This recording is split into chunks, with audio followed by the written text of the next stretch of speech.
આપનું અને રાજ્યમાં અલગ અલગ શહેરમાં જિલ્લાઓમાં ગેરકાયદેસર દબાણ દૂર કરવાની કામગીરી અત્યારે પૂરજોશમાં ચાલી રહી છે। ગીર સોમનાથમાં જોયું, આપણે દ્વારકામાં જોયું અને કચ્છના માંડવીમાં પણ ગેરકાયદેસર દબાણો દૂર કરવામાં આવી રહ્યા છે। કોઈ અનિચ્છનીય ઘટના ન બને એ માટે પોલીસ બંદોબસ્ત સાથે આ કામગીરી કરવામાં આવી રહી છે।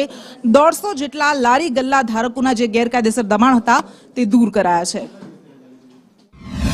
અહીંયા માંડવી બીચ ઉપર છેલ્લા 25 વર્ષથી ખાલી 4 લકડી ખોડી અને ઉપર નેટ નાખીને અમારા પેટનો ખાડો અમે પૂરીએ છીએ।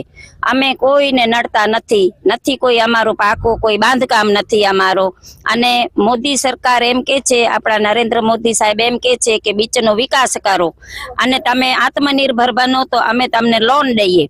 તો અમે નરેન્દ્ર મોદી સાહેબને એમ કહીએ છીએ કે અમે અમારા કિંમતી મત દઈને તમને અમે ચૂંટ્યા છે, તો અમારી તમારા તરફે એક આશા છે કે અમને કચ્છના જે અધિકારી છે જે પણ હોય એ હવે નગરપાલિકા હોય કે મામલતદાર હોય કે પ્રાંત હોય કે કલેક્ટર સાહેબ હોય કે પોલીસ ખાતું હોય, અમને કોઈ હેરાન કરે નહીં।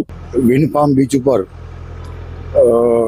લારી ગલ્લા કેબિનો અને જેવા આશરે 139 જેટલા દબાણો બીચ ઉપર થયેલા હતા।